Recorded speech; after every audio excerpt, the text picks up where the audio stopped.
प्रभो धवलेश्वर महाप्रभो दीपं ज्योति परं ब्रह्म दीपं ज्योति जनार्दनः दीपहरत मे पापो पूजा दीप नमस्तुते। हे बाबा धवलेश्वर महाप्रभु संसार सुखी रखंतु। आज शुभ सोमवार रे समस्त श्रद्धालु भक्त मान को आश्रीपद करंतु, मनस्कामना पूर्ण करंतु, कर्म क्षेत्र उन्नति करंतु, ग्रहरिष्टमान खंडन करंतु, जगतर मंगल करंतु, विश्वर कल्याण करंतु, आपणकर नाम प्रकाश करंतु, सेवकर डाक श्रवण करंतु, समस्त गुआवसा भक्त मानकर मनस्कामना पूर्ण करंतु। बाबा धवलेश्वराय नमो नमः। संसार सुखी रखंतु, आनंद गेवार हरि बोलो। आज शुभ सोमवार रे समस्त श्रद्धालु भक्त मानकु आश्रीपद करंतु, आनंद गेवार हरि बोलो।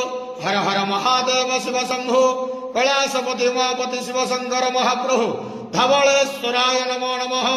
संसार सुखी रखंतु, आनंद गेवार हरि